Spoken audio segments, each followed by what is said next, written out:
Bismillahirrahmanirrahim. Alhamdulillah hamdan katsiran tayyiban mubarakan fih kama yuhibbu rabbuna wa yardah.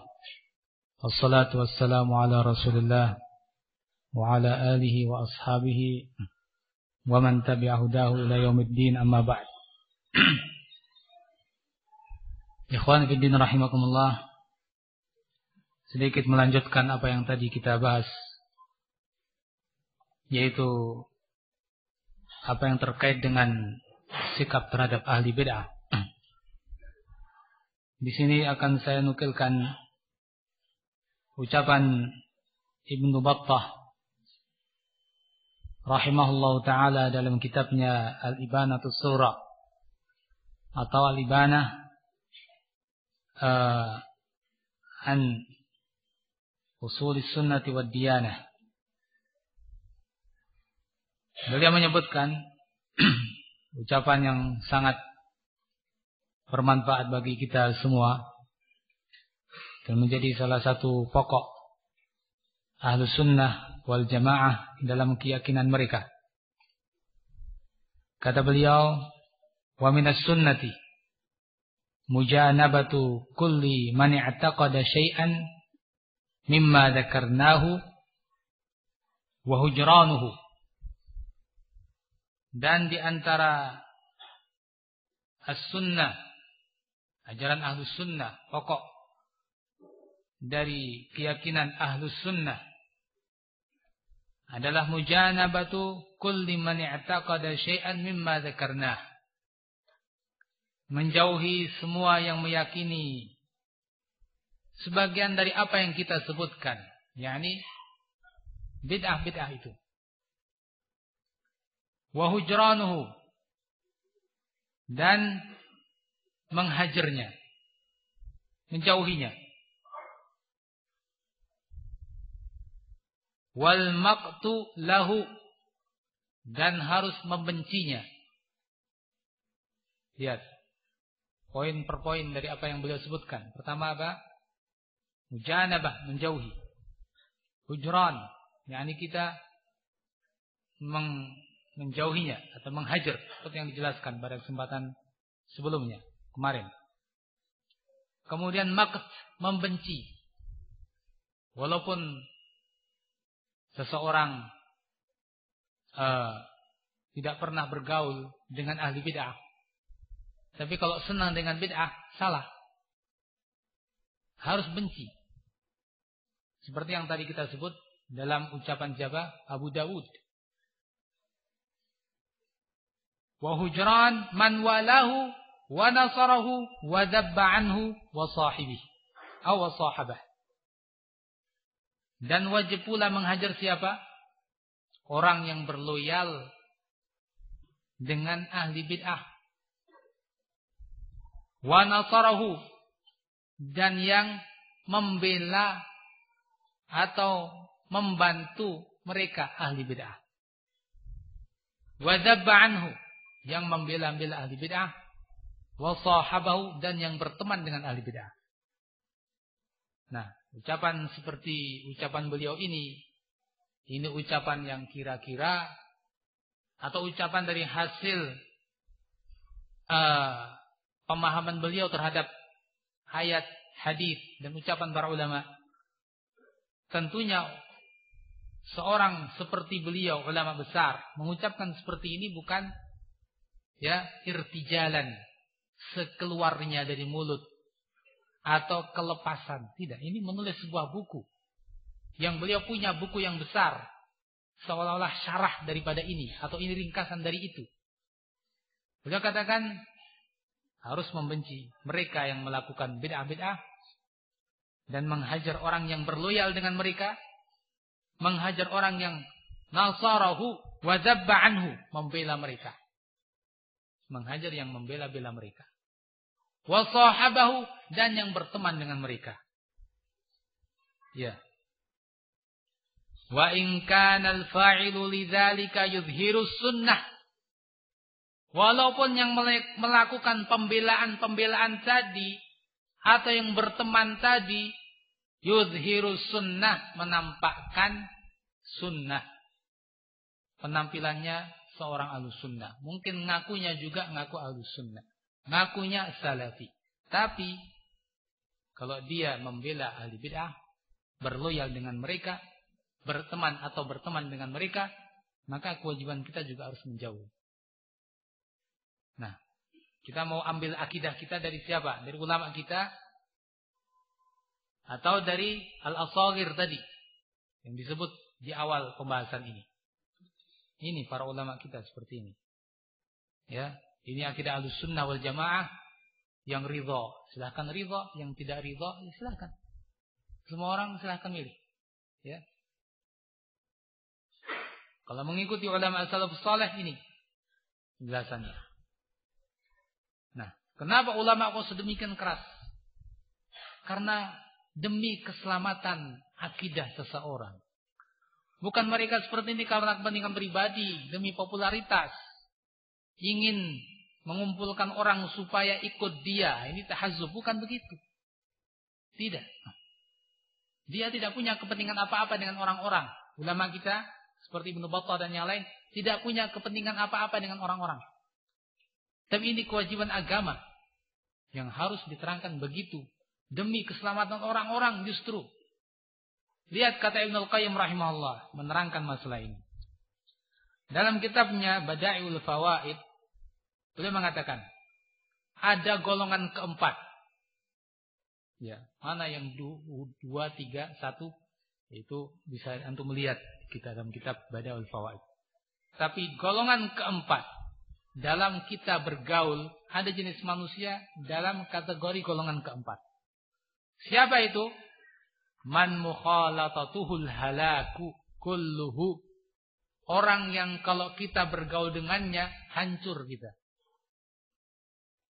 Wa mukhalatatuhu bimanzilati aklis sum. Bergaul dengannya ibarat kita makan racun. Ya. Kemudian beliau katakan, wa ma aktsaru hadza dharb finnas. Betapa banyaknya orang dari jenis ini di tengah manusia. Yang masuk dalam kategori ini banyak sekali kata Ibnu Qayyim. La katsarahumullah. Semoga Allah tidak memperbanyak jumlah mereka. Walaupun sudah banyak, semoga dikurangi, banyak yang bertaubat. Semoga saja begitu. Semoga banyak yang mengikuti sunnah. La katsarahumullah. Semoga Allah tidak memperbanyak jumlah mereka. Siapa mereka itu? Wahum ahlul bid'ah. Mereka itu ahli bid'ah. Yang dimaksud kategori dalam golongan keempat ini, hum ahlul bid'ah.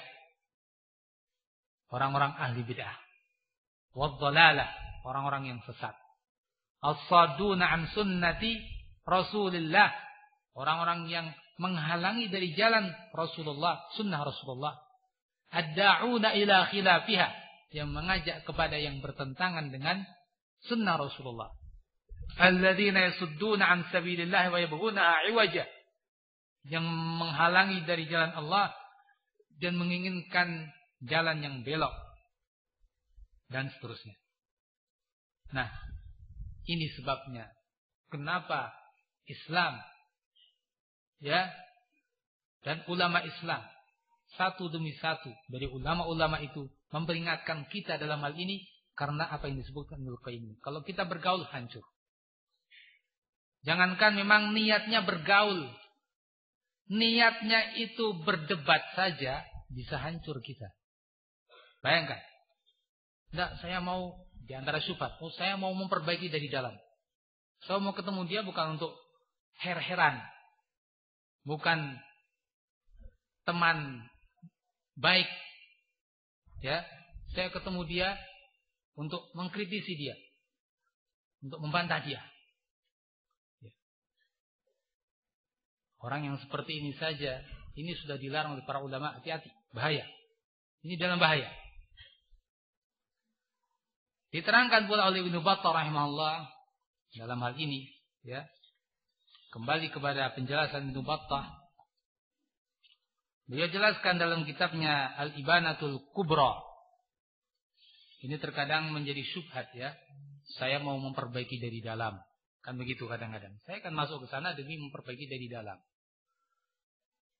Atau seperti yang tadi, saya mau berdebat dengan dia, saya mau nasihati dia. Hati-hati. Hati-hati. Kata Ibnu Battah rahimahullah, kama qala Nabi, seperti ucapkan Nabi. Beliau pernah bersabda, "Man sami'a bid-dajjal falyan'a anhu." Barang siapa yang dengar berita Dajjal datang, jauhi. Jangan penasaran, pengen tahu. Coba, seperti apa sih Dajjal itu? Selama ini kan kita dengar beritanya saja. Coba ayo kita dengar, ngintip saja. Jangan berani-berani. Falyan'a anhu. Jauhi, kata Nabi sallallahu alaihi wasallam. Fa wallahi demi Allah, innar rajul la ya'tihi. Sungguh ada seseorang yang datang kepada dia. Wa huwa yahsibu annahu mu'min. Dia menyangka dia seorang yang beriman, tahu, yakni akan mengenali tanda-tandanya dan akan bisa menjauhi, enggak akan terkecoh. Dengan pede datang. Apa yang terjadi? Fayattabi'ahu. Tapi akhirnya justru ikut kepada Dajjal. Kenapa? Mimma yab'atu bihi asyubuhat. Karena syubhat-syubhat yang dimunculkan Dajjal itu. Ternyata dia justru terkecoh dengan tipu daya Dajjal. Awalnya dia yakin, pede, tidak akan terpengaruh. Saya orang yang beriman. Subhanallah, akhirnya ikut terpedaya dengan syubhat-syubhat Dajjal. Na'udzubillah min dzalik.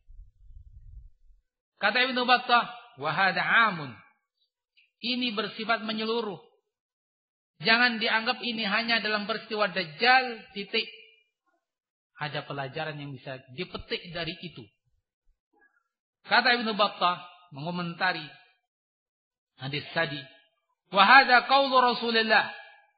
Ini sabda Rasulullah. Wa huwa as-sadiqul masduq. Beliau itu orang yang jujur dan dibenarkan, pasti benar. Fallaha Allah ma'asyiral muslimin. Hati-hati wahai kaum muslimin. La yahmilanna ahadan minkum husnu dhannihi bi nafsihi. Jangan sekali-kali percaya dirinya dia terhadap dirinya, pedenya dia, husnudzannya dia terhadap dirinya itu membawa dia, ya. Atau sebelumnya, lanjutkan, wa ma'ahidahu min ma'rifati bi sihhati madhhabihi 'ala al-mukhatarah bi dinihi. Juga apa yang dia ketahui dari dirinya tentang kebenaran madhab dia, manhaj dia. Dengan kata lain, jangan sampai sudah merasa manhajnya benar, ya, terlalu pede, kemudian membawa dia untuk mukhatarah bidinihi, spekulasi dengan agamanya. Bagaimana itu? Yaitu fi mujalasati ba'dhi ahli al-ahwa. Dengan dia duduk-duduk dengan ahli bid'ah. Ini. Perhatikan kata Ibnu Battah. Jangan sampai pedenya dia membawa dia merasa sudah benar manhajnya kuat, sudah saya mau ketemu dia. Hati-hati, kamu selamat menyeret dia atau kamu yang mau diseret. Ulama dulu mengatakan apa? Al-qulubu dha'ifah. Kalbu itu lemah. Wasyubahu khattafah. Syubhat-syubhat itu menyambar-nyambar. Mau debat dengan mereka, hati-hati. Ya. Kata Ibnu Battah, jangan sampai spekulasi. Fayaqul udakhiluhu liunadhira. Saya mau masuk menemui dia untuk debat dengan dia, bukan untuk berteman baik-baikan. Saya untuk debat, ketemu dia. Auli astakhrija minhu madhhabah. Atau saya ketemu dia mau mengeluarkan madhabnya dia yang rusak itu. Saya mau mengeluarkan syubhat-syubhat dia. Saya mau bantah biar dia sadar. Apa kata Ibnu Battah? Fa innahum asyaddu fitnatan minad dajjal. Mereka ini godaannya lebih bahaya daripada dajjal. Kok bisa lebih bahaya? Ya, lebih bahaya. Kalau dajjal, ya, antum tahu kan ciri-cirinya? Jelas, itu lihat rambutnya kayak gitu. Nabi kan mengatakan rambutnya muja'ad, keriting. Matanya lihat seperti itu. Tuh lihat antara dua matanya ada tulisan kafir. Jelas. Ya. Orang yang beriman dengan betul-betul biidznillah akan selamat. Kecuali tadi yang mugharrar. Ya. Yang terkecoh. Jadi dajjal ciri-cirinya ada.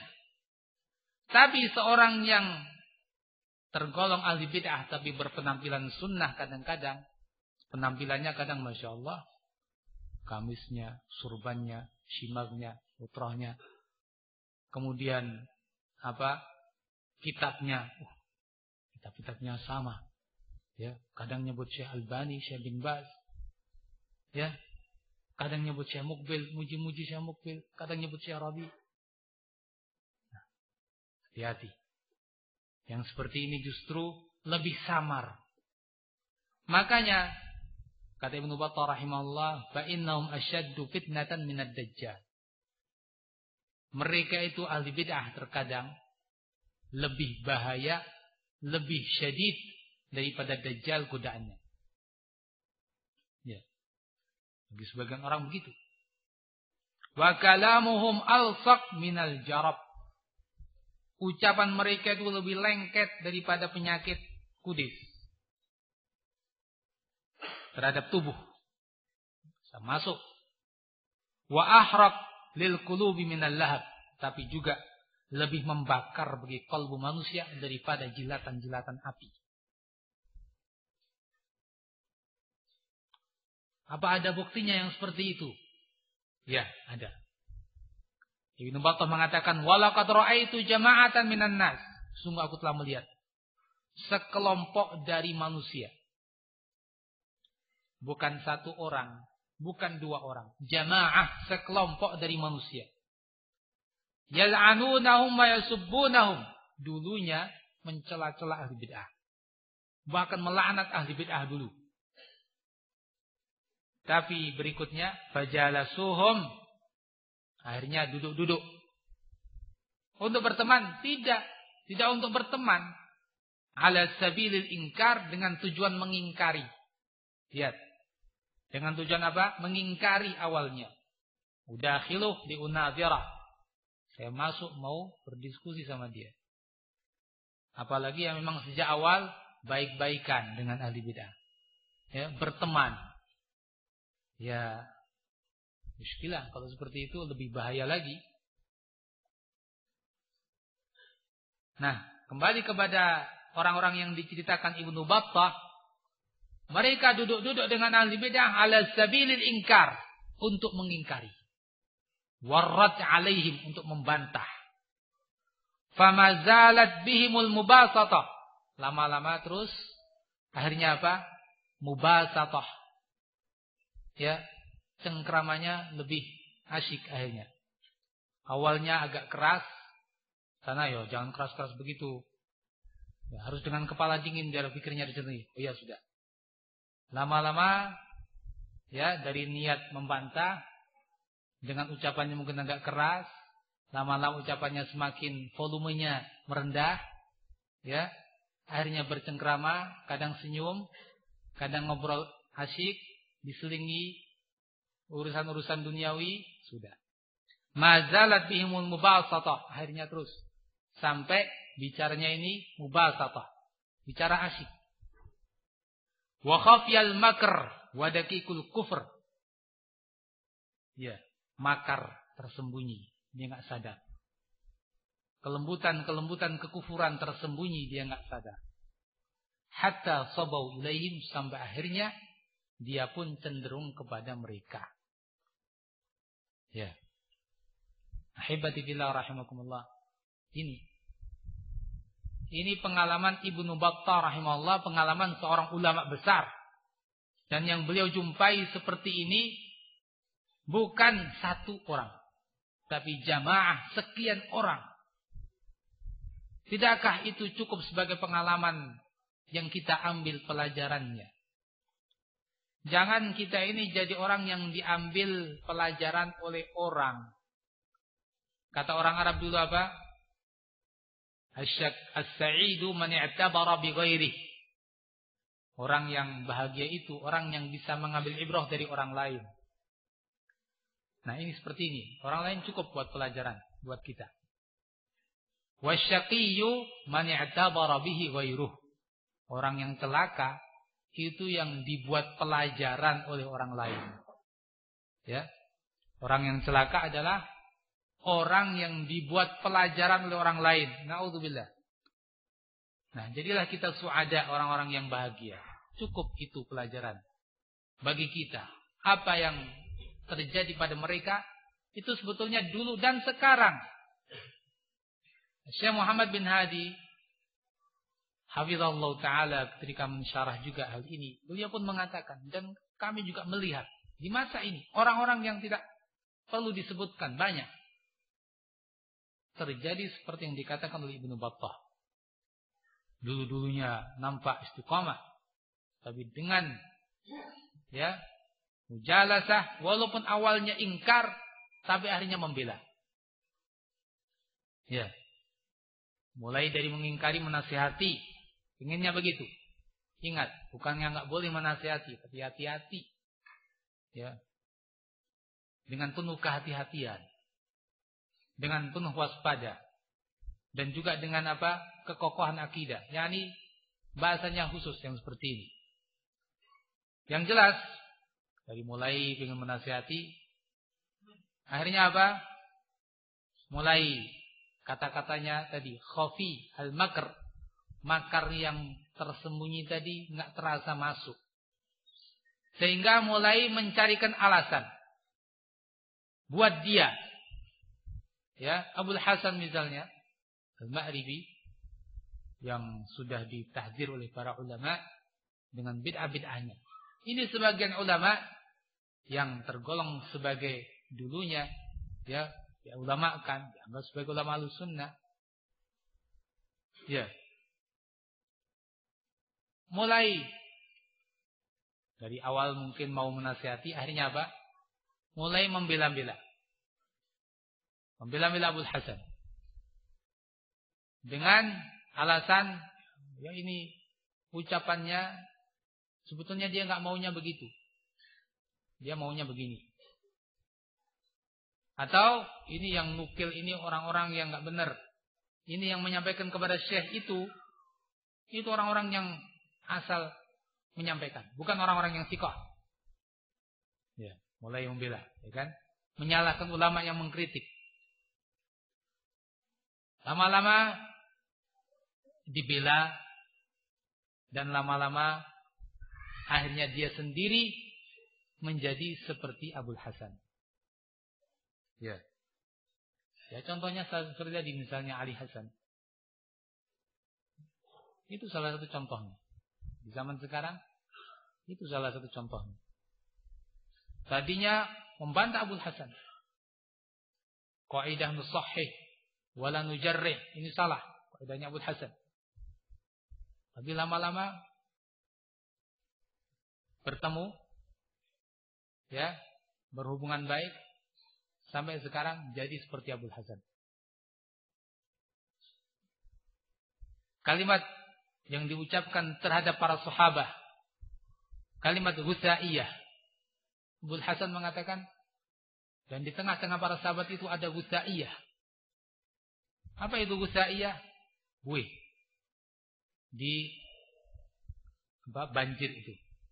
Kita pernah dengar Nabi mengatakan kalian itu ibarat buih air bah. Begitu kan? Walakinnam ghusaun ka ghusa'is sail. Pernah dengar itu kan hadis? Itu pujian atau celaan itu? Celaan. Semua orang memahami celaan.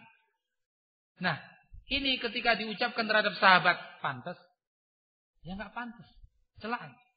Tapi kok bisa Abul Hasan mengatakan itu bukan celaan.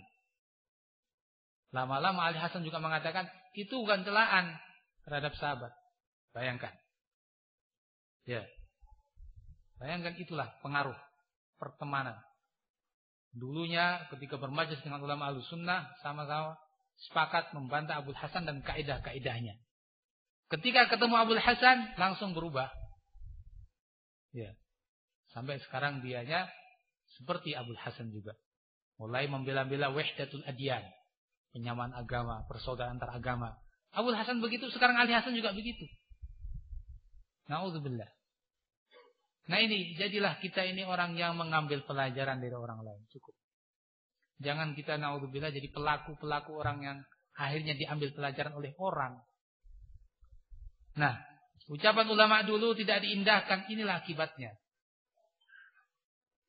Ikhwan fillah rahimakumullah. Itu bisa dilihat dalam Al-Ibanatul Kubra karya Ibnu Battah rahimahullah. Dan yang semakna dengan ini kisahnya misalnya Harith al-Muhasibi itu sama, kasusnya sama. Harith al-Muhasibi tersesat karena begini juga. Makanya kita harus berhati-hati dan kita dalam rangka menjaga manhaj ini harus tidak sembarangan. Satu hal yang mungkin kita tambahkan pula di sini, barangkali sempat muncul pertanyaan terus, kita bagaimana dakwahnya ini dengan orang-orang? Bergaulnya dengan orang-orang bagaimana ini? Dijelaskan oleh Ibnu Qudamah dalam Mukhtasar Minhaj Al-Qasidin tentang macam-macam adab al-muasyarah, muasyaratul khalq. Ada golongan mubtadi'. Kata beliau, fa in kana mimman yad'u ila bid'ah, kalau dia dari golongan orang yang mengajak kepada bid'ah dan bid'ahnya itu mukaffirah, fa amruhu asyad minadz dzimmi. Ini lebih bahaya daripada kafir dzimmi. Dan seterusnya.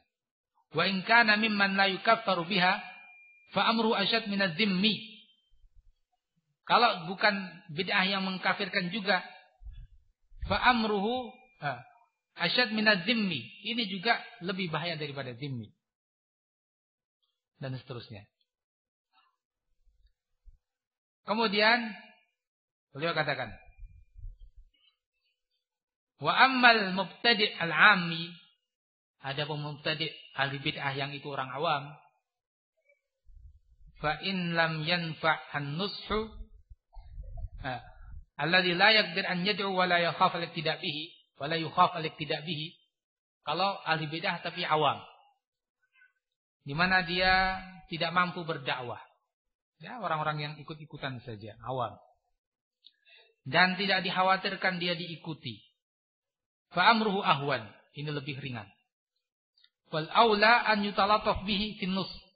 Yang lebih utama kita lembut dalam rangka menasihati. Tapi ingat, bukan kemudian berteman dengan dia.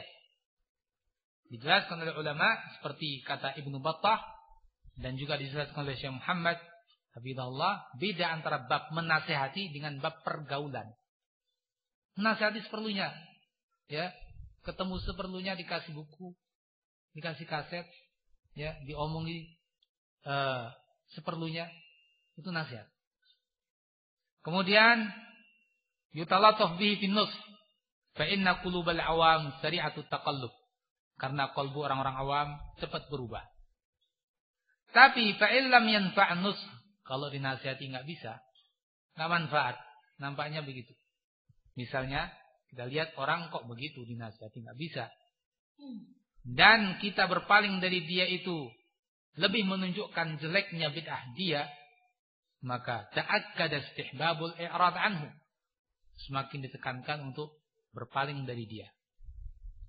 Tapi kalau diketahui kita berpaling pun tidak berpengaruh, li jumudi tabi'ihi wa rusuhi i'tiqadihi, karena tabiatnya yang begitu jelek, kuat keyakinannya, tetap al-i'rad anhu aula, berpaling dari dia lebih utama. Karena bid'ah kalau tidak disikapi keras akan menyebar di tengah-tengah makhluk. Nah ini. Jadi ada kesempatan mendakwahi tentunya, tapi ingat, bedakan antara ya, berdakwah, nasihati dengan bergaul. Dengan penuh kehati-hatian juga. Dan ini kita bicara tentang siapa? Al-mubtadi, al-ammi, ahli bid'ah yang awam, yang mungkin dinasihati. Kalau tidak, sudah jauh. Ini kata Ibnu Qudamah rahimahullah di dalam kitab beliau Mukhtasar Minhaj Al-Qasidin.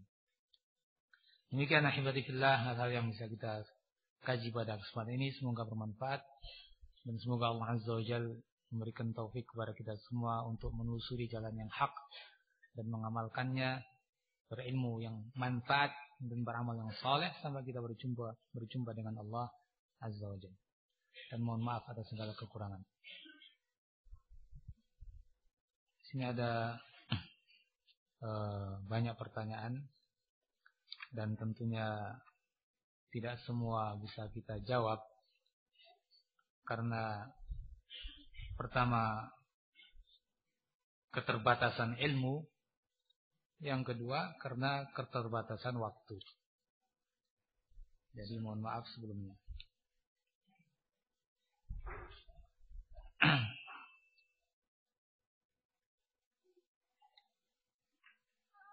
Mohon penjelasan, apakah kita sebagai penuntut ilmu boleh menyebutkan kesalahan orang yang dikenal sebagai dai salafi yang terang-terang melakukan kesalahan, ya, di hadapan teman-teman kita. Kalau kesalahan yang jelas salah, ya boleh menyebutkan kesalahan bahwa ini keliru. Dan sebetulnya itu membantu dia untuk tidak diikuti kesalahannya. Kalau dia salah dan didiamkan dan diikuti orang dan semakin banyak mengikuti, pahalanya semakin banyak, dosanya kan semakin banyak. Ya, makanya dengan kita katakan fulan, kalau dia betul-betul salafi, ya, kita katakan semoga Allah memberikan taufik pada dia. Namun ini keliru. Jangankan dai, Syekh misalnya, Syekh Albani misalnya, Syekh bin Baz, punya keliru atau tidak? Punya kan? Ya. Dalam pembahasan fikih misalnya, kita kadang menyebutkan begitu. Dalam masalah-masalah fikih, kita sebut nampaknya pendapat ini marjuh, lemah. Dalam hal ini pendapat Syekh fulan lemah. Itu hal yang wajar. Yang seperti itu. Tapi kalau dia betul-betul sebagai ulama al-sunnah, tetap kita hormati. Apakah benar bahwa tahdzir hak para ulama dikatakan mutlak begitu? Tidak. Ya.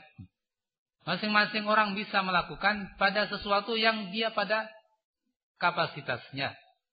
Dia tahu tentang hal tersebut. Kalau ada orang sujud ngadep kuburan, minta-minta pada kuburan, kita hanya kerjanya sebagai petani. Dan kita lihat itu, nggak boleh mentahdir kita. Oh, saya kan hanya petani, nggak boleh mentahdir dia. Ya, walaupun dia sujud di hadapan kuburan. Begitu? Tidak. Ya. Jelas boleh sekali. Kita ingatkan umat, hati-hati dia. Dia itu saya lihat dan saya tahu betul sujud menghadap ke kuburan. Di kuburannya fulan. Ya, hatta orang awam boleh memperingatkan umat dari hal seperti itu. Jadi di sini, ya, kalau dikatakan mutlak begitu tahdzir haknya para ulama, titik, tidak benar. Masing-masing pada posisinya, masing-masing pada kapasitasnya. Apakah ahlul bid'ah itu? Sebagian ulama menyebutkan semacam Syekh Ubaid, Allah Taala, kalau orang melakukan bid'ah. Dan beberapa ulama, Syekh Suhaimi juga menyebut semakna dengan itu. Orang melakukan bid'ah dalam kondisi dia tahu dan terus melakukan bid'ahnya, israr terhadap bid'ahnya sudah bisa dikatakan mubtadi. Ya, sudah bisa dikatakan mubtadi dalam kondisi dia sudah mengetahui dan dia musir. Namun Syekh Suhaimi juga mengingatkan bahwa masalah menyebutnya, mau kita sebut dia mubtadi atau tidak, ini tergantung yang tepat bagaimana. Kalau kita sedang ngomong mau nasihati dia, ya tentu kalau langsung kamu ini mubtadi, jangan begitu, ya tepat. Nggak usah disebut kata-kata ini, ya. Tapi kita sebut ini nggak benar, ini mestinya ditinggalkan, bertentangan dengan sunnah Nabi. Jadi untuk menyebut, ya ini lihat tepatnya bagaimana. Tapi dalam hal siapakah itu mubtadi, maka ulama tadi menyebutkan begitu.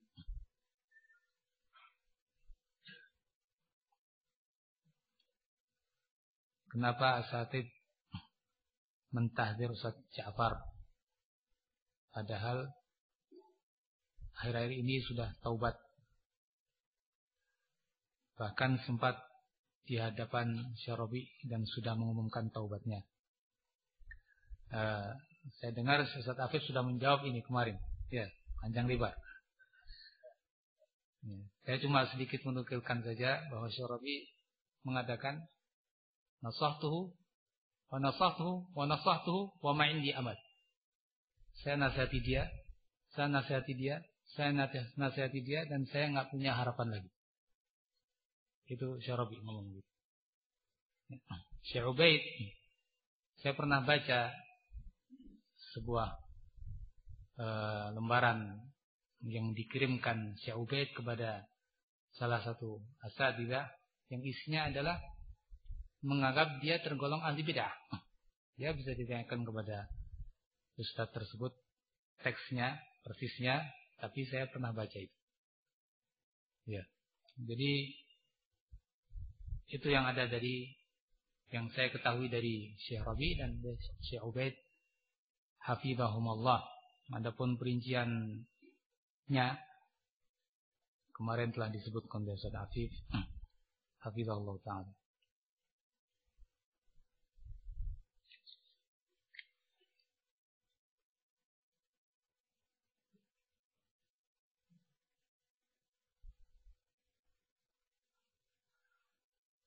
Kemudian pertanyaan berikutnya,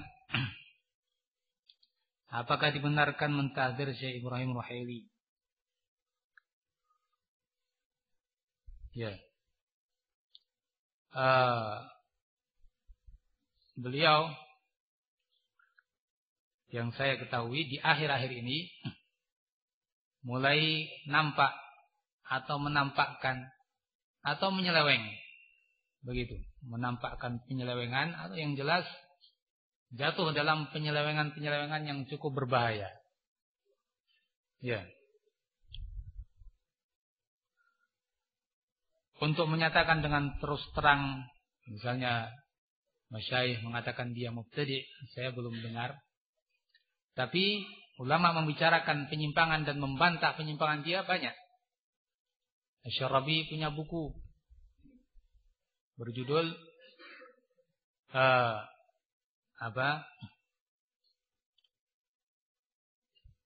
Al-Bayan lima fi nasihati Ibrahim Ar-Ruhaili minal khalali wal ikhlal. Kalau nggak salah begitu. Ya, judulnya. Syekh Ubaid juga mengeluarkan beberapa lembar kritikan terhadap dia. Syekh Al-Bukhari juga sudah 5 halaqah, sudah 5 episode dia mengeluarkan tulisan membantah Dr. Ibrahim Ruhaili. Dan Syekh Muhammad bin Hadi dalam beberapa majelis, bahkan kalau Syekh Muhammad mengatakan jangan dan tidak boleh duduk bermajlis dengan dia, mengambil ilmu dari dia. Syekh Muhammad bin Hadi sudah seperti itu. Mengapa? Ya, karena kesalahan-kesalahan yang berbahaya tadi. Apa diantaranya? Diantaranya pernah ngomong, kalau ada seseorang tidak menganggap mubtadi' Jahm bin Safwan, ambil ilmu dari dia. Antum yang belajar akidah pernah dengar Jahm bin Safwan siapa? Ya, Jahmiyah, tokohnya Jahmiyah, pimpinannya Jahmiyah, yang dikafirkan oleh para ulama. Kok mengatakan kalau enggak mentabdi', bukan mentakfir, mentabdi'. Ya, tingkatan yang lebih bawah lagi kan. Tidak mentabdi' Jahm bin Safwan, ambil ilmu dari dia. Ya, terus kata Syekh Muhammad apa? Kalau ada orang enggak mentabdi' Jahm bin Safwan, kamu mau belajar apa dari dia? Ya, mau belajar apa? Ini ulama Ahlussunnah sepakat. Ada 500 disebutkan oleh siapa? Al-Lalakai mengkafirkan Jahm bin Safwan. Kok ini mentabdi' saja tidak? Terus kamu mau belajar apa dari dia? Kata si Muhammad. Nah ini ya, Dr. Ibrahim Ruhaili mengatakan belajar dari dia, ambil ilmu dari dia. Ya. Dan masih banyak lagi hal-hal yang lain yang yakni pembelaannya terhadap tokoh-tokoh al-bid'ah, Abdul Hasan, Ali Hasan dan lain-lain berbahaya. Sehingga ulama membantah. Dia berbahaya.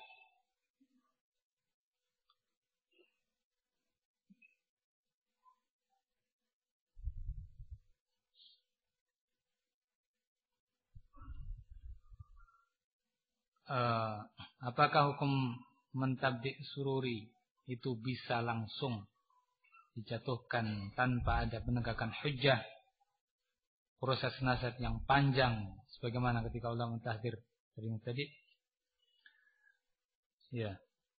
Orang-orang turasiyin, ya, mereka yang membela ihya turas, orang-orang yang condong kepada mereka, tidak mesti kemudian tiap orang itu harus dinasihati dulu baru kita mentahdir umat darinya.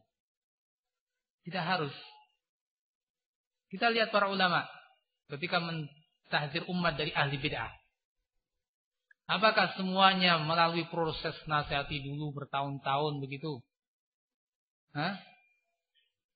Kalau ada misalnya ya tokoh bid'ah, Alwi Al-Maliki, atau misalnya tokoh-tokoh yang di Indonesia, Gus Dur misalnya, menasihati dulu. Berapa tahun nasihati Alwi Al-Maliki? Ya.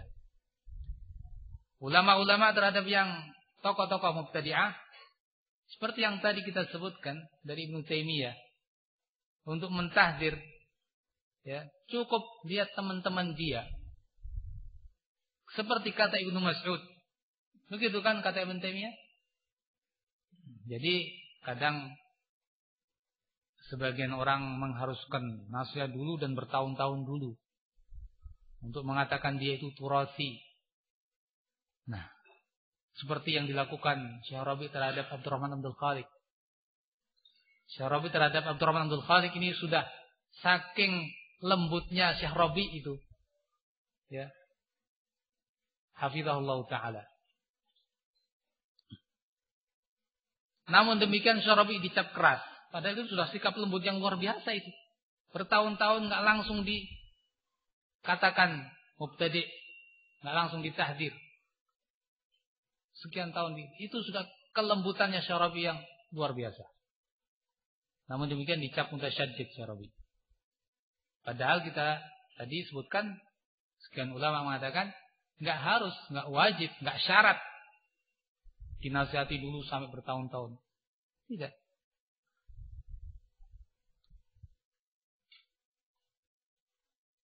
Kemudian apa termasuk hizbi apabila lembaga yang melarang seseorang untuk mengambil ilmu dari ustaz salafi yang mereka tidak cocok dengannya? Ya, yakni mujmal ini ya. Yang jelas kalau ada orang-orang yang mentahdir dari ulama ahlu sunnah dan dai-dai ahlu sunnah, ini suatu tanda yang tidak baik ya. Karena kita melihat para ulama kita dahulu, mereka mengatakan min alamat ahlul bid'ah al-waqi'ah fi ahlil athar. Kan begitu. Di antara tanda ahlul bid'ah, dia mencacat ahlul athar, orang-orang ahlus sunnah, ulama ahlus sunnah. Jadi kalau begitu, kalau ada perorangan atau lembaga memperingatkan umat dari dai-dai ahlus sunnah, nah ini tanda-tanda ahli bid'ah. Hati-hati. Dalam arti ya, kita waspada.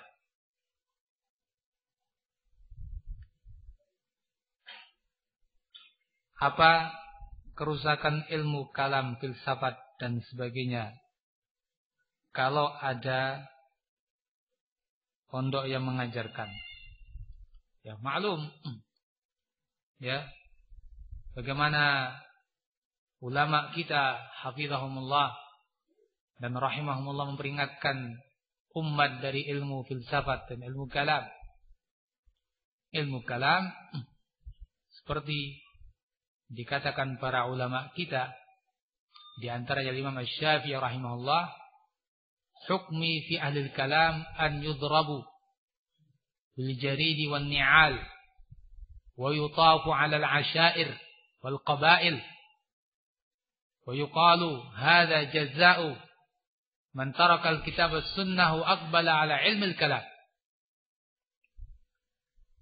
Hukumku terhadap ahlul kalam itu mesti yudrabu, dipukuli dengan pelepah kurma dan sandal-sandal, dan dikelilingkan di kabilah-kabilah, kampung-kampung, dan diberi peringatan. Inilah balasan orang yang meninggalkan Quran dan Sunnah dan mengikuti ilmu kalam.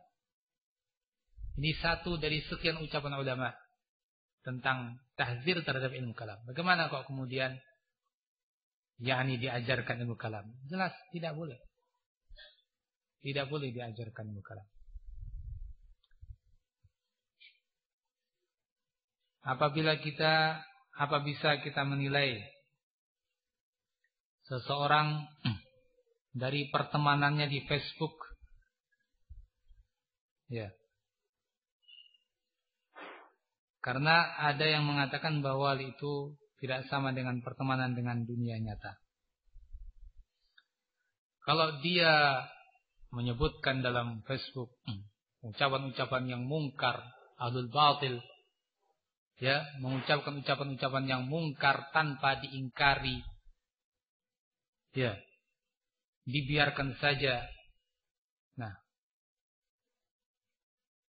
dan juga tanpa dihapus, sementara dia mampu dan dia tahu, maka wallahu alam ini sebatas yang saya pahami, bisa dikatakan, oh dia teman-temannya ahlul batil, maka dia tergolong ahlul batil. Ya. Wallahu alam, itu yang saya pahami. Karena apa? Karena mestinya pertemanan yang seperti itu, kalau ada orang yang mengucapkan kemungkaran, diingkari. Kalau dia mampu dihapus, dihapus. Kalau dia bisa mengomentari dan membantah, bantah. Tapi ketika dia yukir, menetapkan, membiarkan, menyetujui ucapan-ucapan ahlul batil, maka paling tidaknya seperti kata ulama, itu syaitan yang bisu. Na'udzubillah min dzalik. Tidak mengingkari kemungkaran.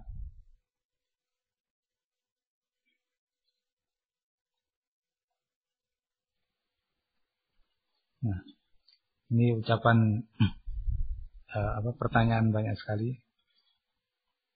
Nampaknya waktu sudah habis. Dan mohon maaf karena tidak semuanya bisa saya jawab. Semoga apa yang saya jawabkan bisa menjadi pelajaran buat kita semua. Kalau ada kekurangan, saya mohon maaf yang sebesar-besarnya. Kalau ada kebaikan, itu datang dari Allah Azza wa Jalla. Subhanakallahumma bihamdika asyhadu an la ilaha illa anta astaghfiruka wa atubu ilaik. Alhamdulillahirabbil alamin. Assalamualaikum warahmatullahi wabarakatuh.